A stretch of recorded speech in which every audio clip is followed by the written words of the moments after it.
मैं जा रही हूँ अपनी मॉम की तरफ क्योंकि वो आए नहीं थे अहियान की बर्थडे के लिए। मैंने सोचा चलो मैं ही चली जाती हूँ और इंशाल्लाह वहाँ जाके बस छोटा सा एक केक काटते हैं, देखते हैं आगे क्या करेंगे।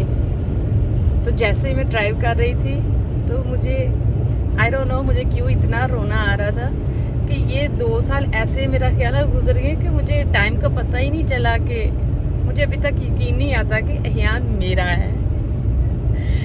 माओ को सब बच्चों से प्यार होता है लेकिन मुझे अहियान से बहुत ज़्यादा प्यार है। मैं सबसे ज़्यादा ना तीनों बच्चों में से सबसे ज़्यादा मेरा ख्याल है कि मैं अगर पिक करूं तो मैं रियान को पहले सोचती थी करती, लेकिन मैं अहियान को सबसे ज़्यादा प्यार करती हूँ। मुझे इतना इमोशनल कर देता है ना वो। मैं कभी काम कर रही होती हूँ तो वो पीछे से आके इतने प्यार से मीठी मीठी आवाज़ से कहेगा मामा जान आई लव यू। तो आई डोंट नो क्यों मुझे बच्चे तो सारे प्यारे होते हैं, लेकिन वो होता है ना एक बच्चे के साथ आपका सबसे ज़्यादा अटैचमेंट होती है। तो मेरी अहियान के साथ मुझे लगता है कुछ डिफरेंट वाला कनेक्शन है, पता नहीं क्यों। तो उसे माशाल्लाह बहुत प्यार करती हूँ, लेकिन पता नहीं क्यों जब मैं अहियान प्ले भी कर रहा होगा तो मैं उसकी तरफ देखती रहूँगी कि या अल्लाह तेरा लाख लाख शुक्र है तूने मुझे चांद सा बेटा दिया। ये ना एक बच्चा होता है ना जिसके साथ आपको लगता है कि कुल कायनात है वो। तो मेरे लिए मेरा अहियान है। वैसे वो मुझे बहुत ज़्यादा इमोशनल कर देता है और पता नहीं क्यों छोटी छोटी चीज़ें होती हैं वो कभी इंसान सोचता भी नहीं है। हालांकि माँ बाप को तो सारी औलाद ही अपनी प्यारी होती है।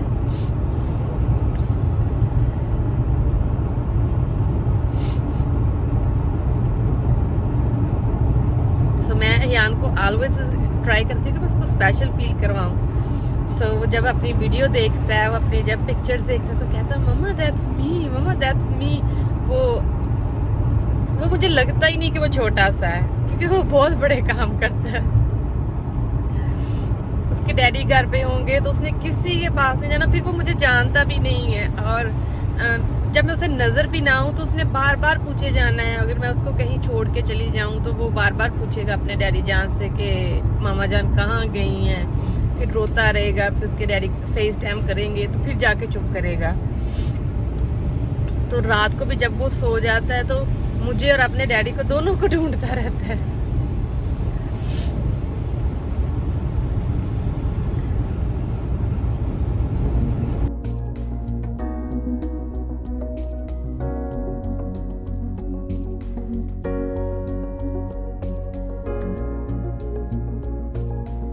अस्सलाम वालेकुम, welcome back to my YouTube channel. उम्मीद है कि आप सब ठीक होंगे और आप सबकी दुआओं से अल्हम्दुलिल्लाह मैं भी एकदम ठीक हूँ। केक तो देखने को बहुत यम्मी है, नहीं ये सिर्फ देखने को नहीं है, खाने में भी बहुत यम्मी था। और यहाँ मैंने बना लिए थे ब्लैक चने। आप ज़रा गेस करें कि आज हम क्या कर रहे हैं। आज हम सेलिब्रेट कर रहे हैं अहियान भाईजान की बर्थडे। और आज के व्लॉग में मैं आप लोगों के साथ शेयर करूंगी कि मैंने क्या क्या बनाया था और किस तरीके से बनाया था। मैंने जितना भी कुछ बनाया था बहुत सिंपल तरीके से बनाया था। और यहाँ मैं बनाने जा रही हूँ गोट मीट। गोट मीट बनाने के लिए मैंने सिर्फ खड़े मसाले जो हैं मैंने ऑयल में डाल लिए थे, और फिर मैंने यहाँ अदरक लहसुन का पेस्ट और मैंने साथ प्याज उसको अच्छी तरह ग्राइंड कर लिया था।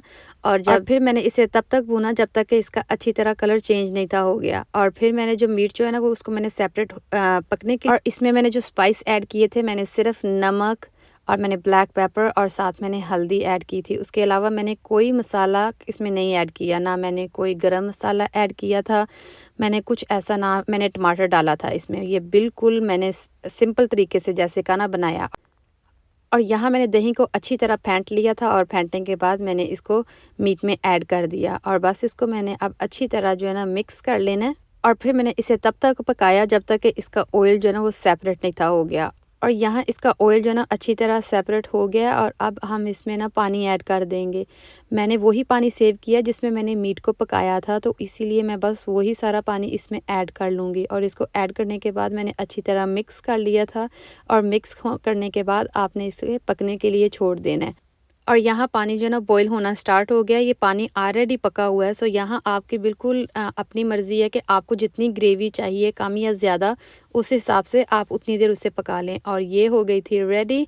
और यहाँ ये फाइनली हो गई थी डन। बेलून्स देख के तो बच्चे ऐसे पागल होते हैं ना कि पूछो ही मत। और इसको लगाना भी बहुत ज़्यादा मुश्किल हो रहा था क्योंकि हम एक तरफ से लगा रहे थे तो दूसरी तरफ से बच्चे खींच देते थे।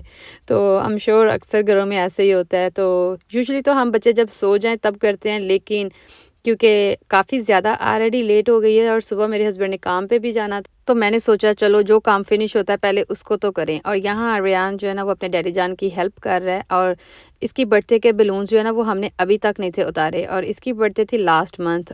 और यहाँ अल्लाह अल्लाह करके तो खैर हमने ये सब कुछ लगा लिया, और बस नंबर 2 रह गया है, वो भी लगा लेंगे। और ये देखें ज़रा दोनों भाइयों को, ये बस ऐसे ही शरारतें कर रहे थे। और इनकी तो बस पूछो मत कि इनके लिए तो ईद थी, क्योंकि ये बार बार जाके मशीन को टच करते थे, कभी अपने डैडी जान को खींच लिया। और ये देखें इनकी मस्ती।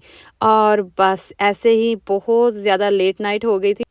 यहाँ मैंने बना ली थी कटलेट्स। इसको मैंने फ्रिज में रख दिया था, क्योंकि अगर आप फ्रिज में रख देना तो ये थोड़ा सा हार्ड सी हो जाती है और इनको फ्राई करना भी फिर बहुत इजी हो जाता है। और यहाँ मैंने पास्ता जो उसको मैंने अच्छी तरह बॉईल कर लिया था, और बॉईल में तकरीबन 9 या 10 मिनट करती हूँ, उससे ज़्यादा नहीं करती। और यहाँ सिर्फ मैंने लहसुन डाल के तो मैंने इसको अच्छी तरह भून लिया था। और ये देखें इतना मज़े का बनता है, बिल्कुल सिंपल तरीके से मैंने इसमें बनाया था। मैंने कुछ भी इतना ख़ास इसमें नहीं था डाला। और ऊपर से ये मैंने अच्छी तरह पार्सली को काट लिया था, और वो मैंने काट के तो गार्निश के लिए ऊपर डाल दिया।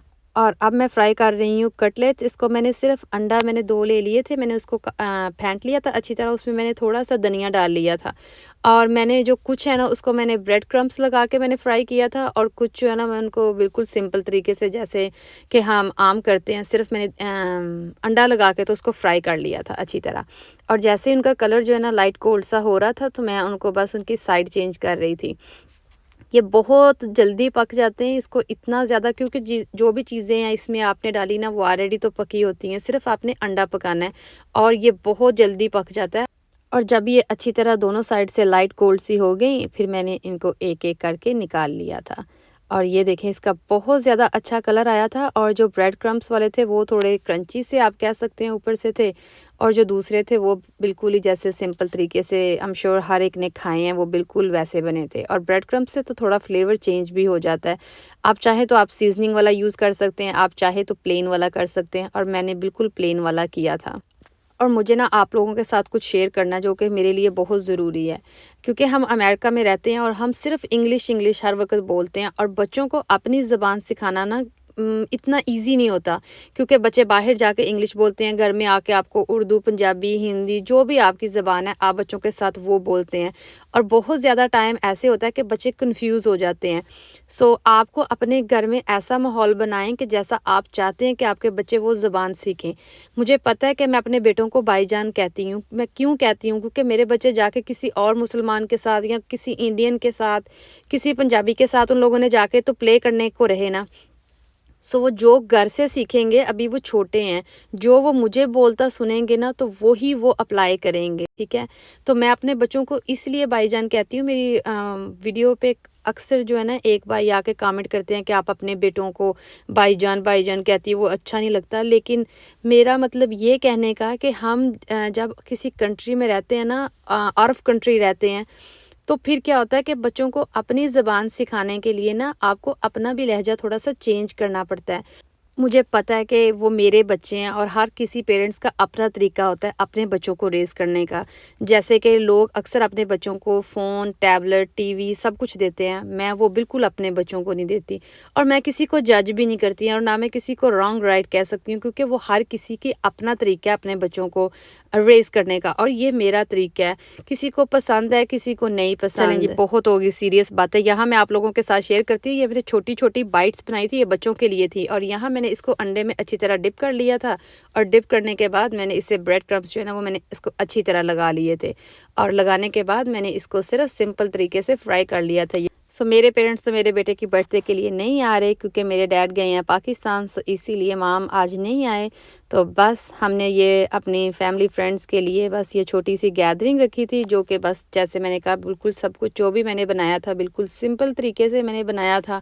और ये मैंने सब कुछ मैनेज किया था मेरे हस्बैंड की हेल्प के बगैर, सब कुछ माशाल्लाह मेरे पास। जैसे कि आप सबको जो मेरा व्लॉग देखते हैं उनको पता ही होगा कि मेरे माशाल्लाह 3 बच्चे हैं और 3 बच्चों के साथ मैंने ये सब कुकिंग की है, क्योंकि इस वीक मेरे हस्बैंड की जो काम पे था ना स्केड्यूल काफ़ी ज़्यादा बिजी था, तो इसीलिए। और यहाँ एहयान भाईजान माशाल्लाह अपना खाना बहुत ज़्यादा एंजॉय। प्लीज़ अगर आप मेरे चैनल पे न्यू हैं तो मेरे चैनल को ज़रूर सब्सक्राइब कीजिएगा और बेल आइकन बटन को ज़रूर प्रेस कीजिएगा, ताकि आपको मेरी नई नई वीडियो की नोटिफिकेशन मिलती रहे।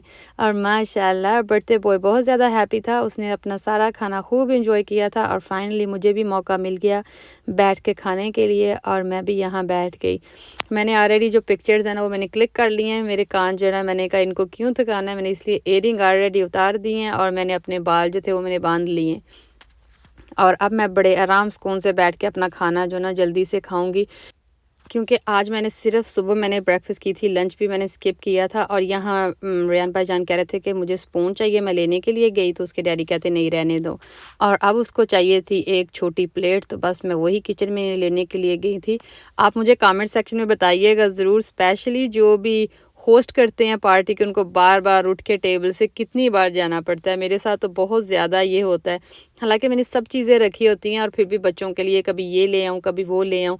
और यहाँ मैं बस अपनी प्लेट में जो है ना सारा खाना डाल रही हूँ। मैं तो बस अपना खाना जो है ना मुझे समझ नहीं आ रही कि क्या खाऊँ और क्या ना खाऊँ। और यहाँ मेरे हस्बैंड मुझे कह रहे थे कि सब कुछ जो भी तुम्हारा दिल कर रहा है ना वो खाओ, क्योंकि तुमने बहुत मेहनत की है। और मेरा बस मैं जल्दी से अपना खाना जो है ना वो खा लूँगी, उससे पहले कि इनाया आपी जान जो ना वो रोना स्टार्ट कर दें। बच्चों की ये भी बड़ी प्रॉब्लम होती है कि जब वो दूसरों को खाते देखते हैं, और ये देखें मैंने जैसे कहा था ना कि बच्चे बस जो होते हैं ना उनको होता है कि मुझे पकड़ लें। और ये माशाल्लाह माशाल्लाह इनाया ने फर्स्ट टाइम उसको चावल दे रही हूँ, क्योंकि उसके बाबा कहते हैं ये खाए इसने मेरे हाथ से चावल। मुझे यकीन नहीं था रहा, मैंने कहा लाई मैं खिला के देखती हूँ। और माशाल्लाह उसने बहुत ज़्यादा एंजॉय किए, और ये इसका ना फर्स्ट फूड था। सो देखते हैं और कितना ये खाती है, क्योंकि इसको चावल वैसे भी मेरे माशाल्लाह दोनों बच्चों को बहुत ज़्यादा पसंद है। और ये देखें माशाल्लाह, आई थिंक उसको थोड़ा सा मुश्किल लग रहा था, लेकिन उसने खैर खा लिए, उसको बहुत पसंद आए थे। और यहाँ ये मेरे हाथ से ना पानी छीन रही थी, और ये देखें ज़रा अपना पूरा मुंह खोल रही थी कि बस मुझे पानी दे दो। तो और मैं जैसे ही बारुल जो इसके मुंह से दूर करती थी तो उसका इतने वो मुंह बना लेती थी कि बस मुझे पानी दे दो। और ये देखे मैं पीने की ट्राई कर रही हूँ और वो मेरे हाथ से छीन रही है कि बस मुझे दे दो। वो कहते हैं ना बच्चों को जब छोटी छोटी चीज़ें पकड़नी वो स्टार्ट करते हैं ना, वो हर चीज़ को टच करना चाहते हैं। लेकिन मैं बहुत हैप्पी हूँ कि माशाल्लाह माशाल्लाह इनाया ने बहुत अच्छा किया। आज उसने फ़र्स्ट टाइम चावल खाए, लेकिन उसने माशाल्लाह बहुत अच्छे तरीके से खाए। आप मुझे कमेंट सेक्शन में बताइएगा ज़रूर कि क्या आपके साथ भी कभी ऐसे हुआ था कि आपके बच्चों ने भी कभी ऐसे आपके साथ किया कि अचानक खाना स्टार्ट कर दिया। हालांकि हमारा प्लान नहीं था, मैं प्लान कर रही थी कि किसी दिन बड़े आराम सुकून से बैठ के इसका फर्स्ट मील जो मैं वो रेडी करूँगी, फिर इसको खिलाऊँगी। लेकिन उसने कहा बाढ़ में जाए आप लोगों का ये खाना, मुझे तो दो, मैं क्यों चावल खाने से पीछे रहूँ। तो लेकिन खैर मैंने भी दे दिए, मैंने कहा चलो जी आप भी इंजॉय करो, आपने क्यों पीछे रहना है। और मैं खा के अभी डन नहीं थी हुई तो इसके बाबा जान कहते कि आप मुझे पकड़ा दो, आप खाना अपना इंजॉय करो, मैं इसको खिलाता हूँ। तो वो कहते ये तो मुंह खोले जा रही है। और यहाँ माशाल्लाह माशाल्लाह मेरा हियान हो गया 2 साल का, प्लीज़ माशाल्लाह ज़रूर कहिएगा। और यहाँ हम बस उसका केक काट रहे हैं, और रेहान भाईजान ज़्यादा एक्साइटेड थे एहयान भाईजान से। एहयान भाईजान को था कि रेहान भाईजान काट लें, और सुबह से ये केक आ रहा था। और जैसे ही हमने केक काट लिया तो इसके डैडी जान कहते ये लो केक आया था, मैंने तो नहीं खाना।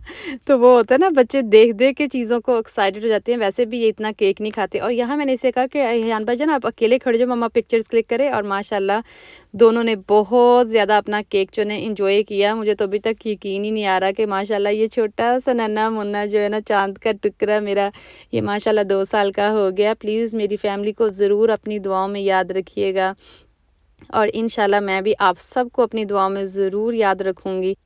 उम्मीद करती हूँ कि आज का व्लॉग आपको बहुत पसंद आया होगा। प्लीज़ अगर आया तो मेरे चैनल को ज़रूर सब्सक्राइब कीजिएगा और बेल आइकन बटन को ज़रूर प्रेस कीजिएगा, ताकि आपको मेरी नई नई वीडियो की नोटिफिकेशन मिलती रहे।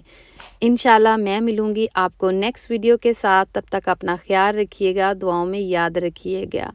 अल्लाह हाफिज़।